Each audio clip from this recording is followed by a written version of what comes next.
Saudações especiais, caríssimos alunos. Sejam bem-vindos ao programa Aprender e Estudar em Casa. Eu sou o professor Jeremias Correia, professor de Geologia do 11º e 12º ano de escolaridade.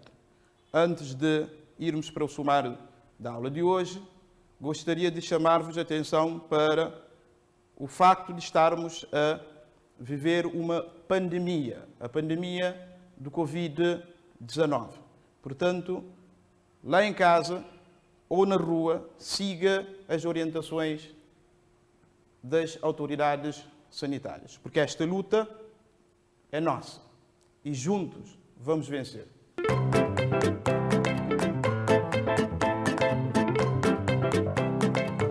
Então, vamos ao sumário da aula de hoje. O sumário da aula de hoje é Morfologia Lunar. E durante esta aula, gostaria que vocês atingissem os seguintes objetivos: caracterizar a superfície lunar, referir algumas consequências da interação Terra-Lua, explicar em que medida o estudo da Lua contribui para a compreensão da história da Terra. Ora, todos nós, no nosso dia a dia, provavelmente já observamos para o céu noturno e, para além das estrelas que geralmente vemos, também observamos a Lua. A Lua que tem sido companheira assídua da Terra desde a sua origem. Mas, ao observar para a Lua, nós conseguimos ver que a Lua possui umas manchas, tá bom? Essas manchas são relativas à superfície lunar. Por isso nós vamos ver hoje a morfologia da superfície lunar, que não é nada mais, nada menos, ver a paisagem que nós podemos encontrar na Lua. As formas de relevo que nós podemos encontrar na Lua. Ora, conforme a imagem, pode-se ver que a Lua possui umas manchas escuras e umas manchas claras. As manchas escuras referem àquilo que se deu o nome de mar lunar. E as manchas mais claras deu-se o nome de continente lunar. Isto em alusão, não é, às duas estruturas que nós encontramos também à superfície da Terra, continentes e mares. Agora, queria chamar a atenção aqui que os continentes lunares e os mares lunares não têm nada a ver com as equivalentes aqui da Terra, o mar e os continentes. Ora, a partir de agora, nós vamos ver então as características de cada uma dessas componentes lunares. Estou a me referir à superfície continental lunar e os mares lunares. Vamos começar a ver a morfologia, as características morfológicas dos continentes lunares. Os continentes lunares que referi anteriormente corresponde à parte mais clara da Lua. Uma das características está precisamente na sua cor. A cor dos continentes lunares é uma cor clara. Uma outra característica tem a ver com a sua composição litológica, ou seja, as rochas que entram na sua composição. Os continentes lunares são constituídos por anortositos, que é uma rocha constituída essencialmente por minerais como os feldspatos, que têm uma cor mais clara, e é a presença desses minerais nessas rochas que confere ao continente ou continentes lunares a cor clara. Outra característica referente aos continentes lunares está relacionado com a reflexão da luz. Os continentes lunares, por serem mais claros, refletem maior quantidade de luz. Refletem cerca de 18% da luz solar. Uma outra característica tem a ver com a dimensão dos continentes lunares. Os continentes lunares, na face visível, encontram-se em menor quantidade, mas no total, se nós tomarmos aquilo que se vê ou observamos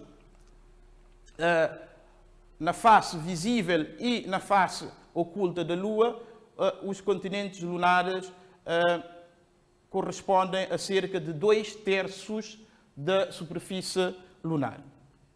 Ainda uma outra característica tem a ver com o predomínio do continente lunar na face oculta da Lua, ou seja, a parte da Lua que nós não conseguimos observar, a face oculta, ela é maioritariamente constituída pelos continentes lunares. Os continentes lunares ainda possuem numerosos crateras de impacto, ou seja, a maioria das crateras de impacto que nós encontramos na Lua são crateras de impacto que estão presentes nos continentes lunares. Mas o que são crateras de impacto? Como se formam essas crateras? Se repararem na imagem projetada, vocês podem ver que os continentes lunares encontram-se sulcados de estruturas encovadas, e essas estruturas encovadas é que nós damos o nome de crateras lunares. Agora, como se formam essas crateras lunares? Para já, primeiro é preciso saber que essas crateras são crateras que resultam do impacto que o meteorito tem na superfície lunar. Quando os meteoritos atingem a superfície lunar, deixam esses sulcos profundos que nós damos o nome de crateras lunares. Agora, como se formam na verdade? Ora, de acordo com a imagem que nós temos da figura, não é? O meteorito que vem do espaço, ao chocar com a superfície lunar, mais concretamente os continentes lunares, logo de imediato provoca a formação de uma estrutura encovada, não é? E circular, e durante a sua formação são injetados uma grande quantidade de materiais, não é? Que se espalham à volta dessas crateras, não é? E ao espalhar vão formar um rebordo, ou seja, à volta da cratera forma-se uma aureola mais saliente. Os materiais vão devido à sua gravidade, vão caindo, não é? E no centro da cratera, se reparem, forma também uma estrutura cônica. E esta estrutura cônica resulta geralmente de vibrações que ocorrem após o impacto dos meteoritos. Passando algum tempo, não é? Os rebordos da cratera, devido a deslizamento, formam tipos de taludes ou terraços. Assim, nós temos uma cratera lunar. E foi assim que as numerosas crateras que nós encontramos na superfície dos continentes lunares se formaram. Relativamente a outra parte constituinte da Lua, não é?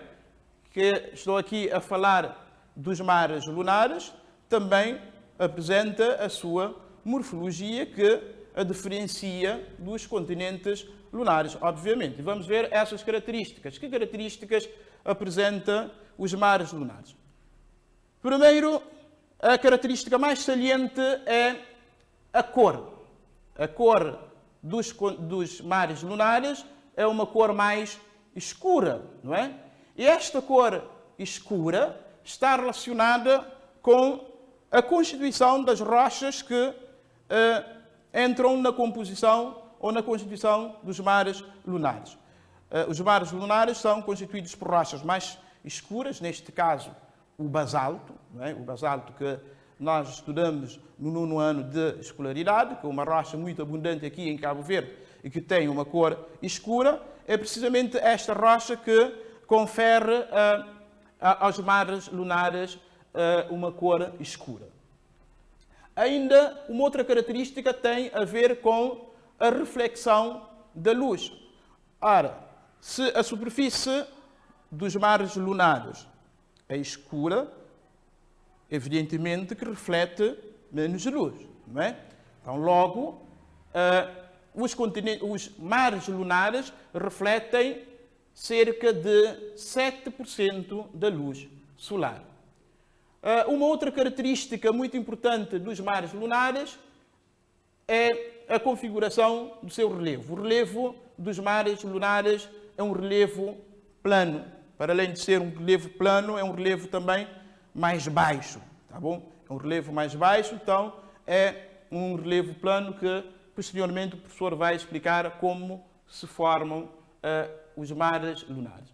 Então, continuando, os mares lunares ocupam 1/3 da superfície lunar. 1/3. Nós já tínhamos visto que os continentes ocupam cerca de 2/3. Então, portanto, 1/3 reserva-se aos mares lunares. Uma outra característica é o predomínio dos mares lunares na face visível. Ou seja, a maior parte da superfície lunar na face visível da Lua corresponde aos mares lunares. Os mares lunares apresentam mescons. Mescons que vamos ter a oportunidade também de, durante esta aula, falar um bocadinho sobre este assunto. E a última característica que nós vamos ver é que os mares lunares, a sua formação está relacionada com o impacto de meteoritos. Como assim? Então, como se formam os mares lunares? Acabamos de ver que os mares lunares estão relacionados com o impacto ou impacto dos meteoritos. Então, como é que os meteoritos causam ou causaram a formação dos mares lunares? Vamos ver isto, tá bom? Nós temos a imagem A, B e C, não é? Na imagem A, vê-se claramente o impacto de um corpo rochoso vindo do espaço, que choca com a superfície lunar e, ao chocar com a superfície lunar devido ao choque, ao impacto, então forma uma estrutura encovada.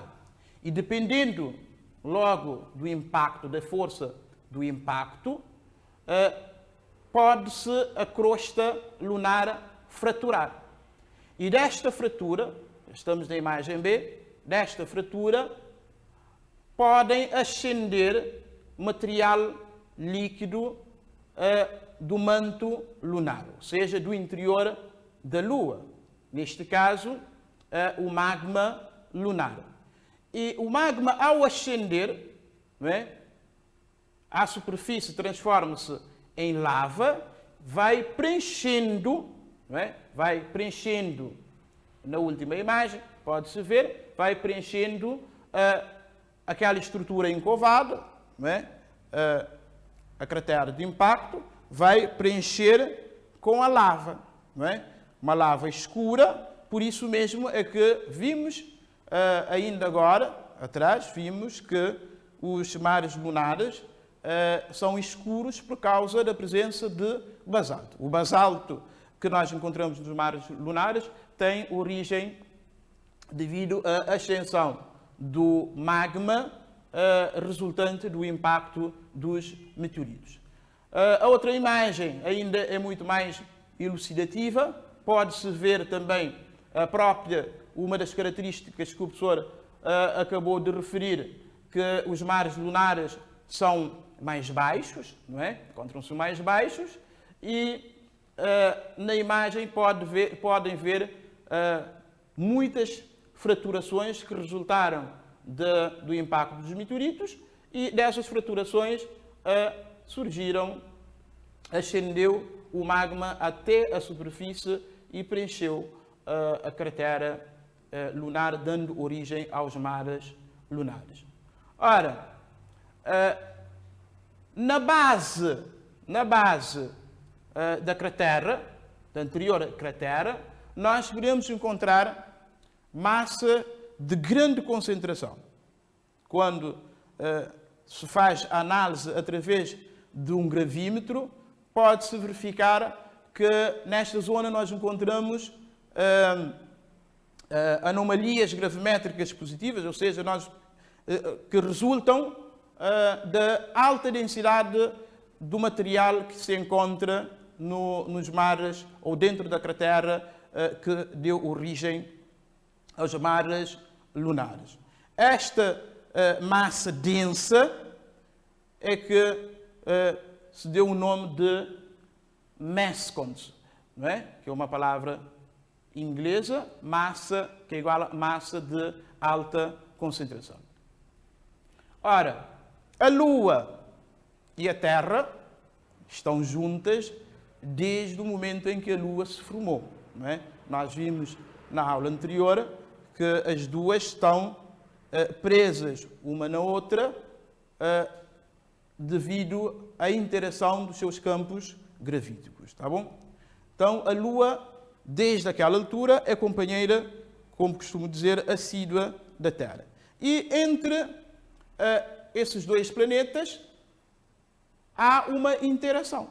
Há uma interação e desta interação resultam algumas consequências, não é? Que consequências? Primeiro, provoca o efeito das marés, que também leva a um afastamento da Lua da Terra cerca de 3,8 centímetros por ano. Ora, vocês provavelmente já repararam nas vossas idas à praia, que por vezes nós encontramos marés altas ou marés baixas. Este é um fenómeno resultante da interação entre a Terra e a Lua. Outra consequência desta interação, a força da gravidade da Lua sobre a Terra leva a um decréscimo de velocidade da rotação da Terra. Isto é, o dia aumenta 0,0018 segundos por século. Isto quer dizer o quê? Que se a Terra não tivesse a Lua como companheira, eventualmente o seu período de rotação seria muito mais rápido. A Terra giraria ainda muito mais rápido do que gira atualmente. Outra consequência tem a ver com, não é, a própria Lua ter uma rotação e translação síncrona. Também já tínhamos visto isto, não é? Que a Lua demora 27,3 dias para dar uma volta em torno dos seus eixos, mas também demora o mesmo tempo para dar uma volta inteira à Terra. Então, o movimento de rotação e o movimento de translação neste planeta secundário, satélite da Terra, é síncrona. Ora, continuando, meus alunos, nós vimos que nos continentes lunares devido ao impacto, são injetadas grandes quantidades de materiais, não é?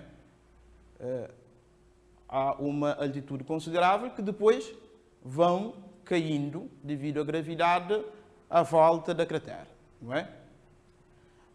Esses materiais, geralmente, são materiais finos que resultam tanto do impacto resultante entre o meteorito e a superfície lunar, mas também da própria pulverização do meteorito. E isto faz com que a Lua, a superfície da Lua, mais concretamente os continentes lunares, estejam cobertos por uma espécie de pó fino, não é? No seio do qual nós podemos encontrar também pequenas esférulas vitrificadas, resultantes da pulverização dos meteoritos, que nós damos o nome de rególito lunar. Este rególito lunar também, ele vai se formando devido à amplitude térmica que se verifica na Lua. A diferença entre a temperatura diurna e noturna, ela é muito grande, não é? Provoca o fenómeno de termoclastia que vimos na aula passada. Então, desta fragmentação vão-se resultando também um pó muito fino, que misturado com o pó que o professor acabou de explicar, resultante do impacto dos meteoritos, vai-se formar uma camada deste pó à superfície da Lua. Ora, na aula passada também nós vimos que a Lua, devido a pouca massa, é incapaz de reter, com a sua força de gravidade também, que é baixa, resultante dessa própria massa, não consegue reter uma atmosfera à sua volta. Logo, não é, na Lua não se verifica nem erosão hídrica, nem erosão eólica. Por tudo isto, meninos, significa o quê? Que um acontecimento ocorrido há milhões de anos na Lua, até o dia de hoje, atualmente, pode ser encontrada praticamente intacta, porque não existe praticamente erosão hídrica, que é uma erosão muito eficaz, não é? Então, vai preservando na superfície lunar marcas do seu passado. E preservando marcas do passado da Lua, e tendo em conta que a Lua teve uma origem comum à origem da Terra, nós, através do estudo da Lua, podemos também, de certa forma, inferir sobre determinados acontecimentos passados aqui do nosso planeta. Então, desta forma, o estudo da Lua constitui, desta forma, dados importantes para conhecermos o passado da Terra e também a sua estrutura interna. Então, agora, vamos ao exercício da aula de hoje.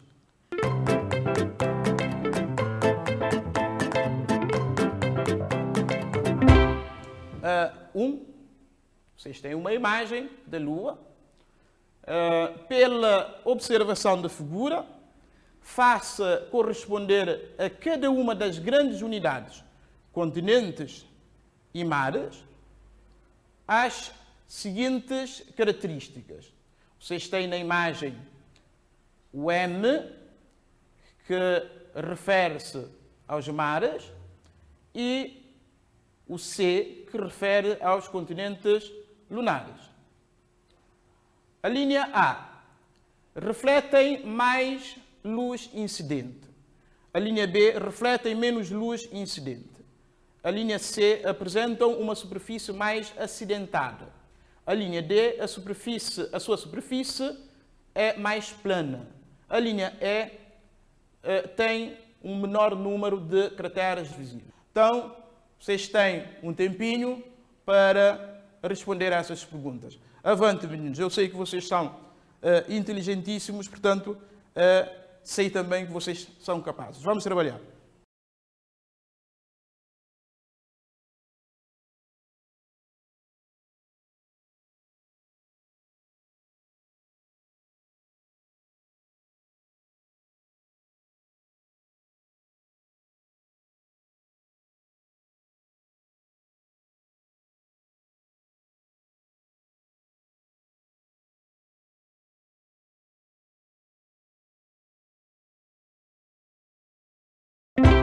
Ok, então vamos à correção, ver o que é que vocês fizeram lá em casa. Ora, a linha A, refletem mais luz incidente. Qual das duas estruturas reflete mais luz incidente? Mares lunares ou continentes lunares? Ora, muito bem. São os continentes que refletem mais luz solar. A linha B, refletem menos luz incidente. Ora, isto é óbvio, né? Se os mares, se os continentes lunares refletem mais luz incidente, quem reflete menos luz incidente são os mares lunares. A linha C, apresentam uma superfície mais acidentada. Qual das duas partes da superfície lunar apresenta uma superfície mais acidentada? Muito bem. São os continentes lunares. Muito bem, meninos. Então vamos à linha D. A linha D, a sua superfície é mais plana. Ora, também é a mesma coisa, não é? Se a outra é mais acidentada, obviamente que são os mares lunares que possuem superfícies mais planas. A linha E tem um menor número de crateras visíveis. Qual dessas duas partes da superfície lunar tem um menor número de crateras visíveis? Ora, nós já tínhamos visto isto. Muito bem, meninos. São os mares lunares.